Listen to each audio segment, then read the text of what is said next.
प्राचीन भारत का एक वैभवशाली राज्य जहां सब कुछ था, संपत्ति, वैभव, शांति और समृद्धि, परंतु एक अभाव जो राजमहल को अधूरा बनाए हुए था, एक संतान का।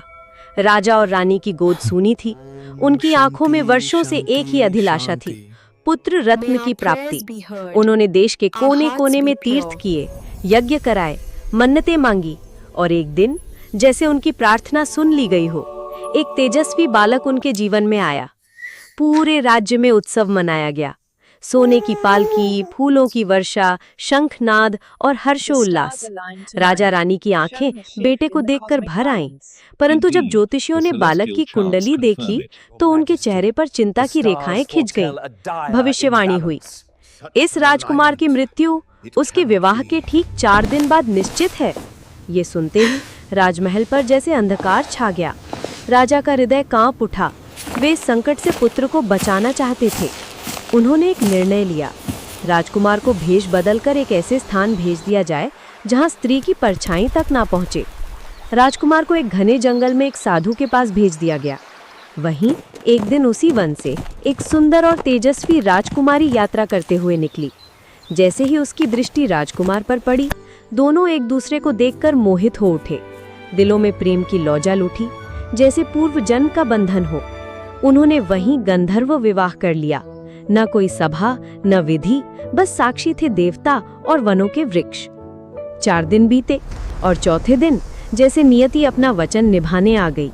घोर अंधकार के साथ आकाश से यमदूत उतर आए, भयानक, गंभीर और निष्ठुर। उन्होंने राजकुमार की आत्मा को खींचना प्रारंभ किया। नवविवाहिता की चीखें आकाश तक गूंज उठीं। उसका विलाप इतना करुण था कि यमदूत भी डगमगाने लगे। एक यमदूत ने रुककर कहा, क्या कोई उपाय नहीं जिससे ये अकाल मृत्यु टल सके? वे यमराज के समक्ष पहुंचे और विनती की। यमराज ने गंभीरता से कहा, मनुष्य का कर्मफल निश्चित है, परंतु एक मार्ग है जिसे अकाल मृत्यु से बचा जा सकता है। यमराज बोले, जो प्राणी कार्तिक मास की कृष्ण पक्ष की त्रयोदशी की रात मेरे नाम से दीपक जलाकर दक्षिण दिशा की ओर अर्पित करेगा, उसे अकाल मृत्यु का भय नहीं सताएगा।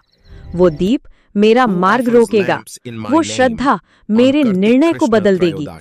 ये वचन स्वयं यमराज ने दिया। राजकुमार की आत्मा लौट आई।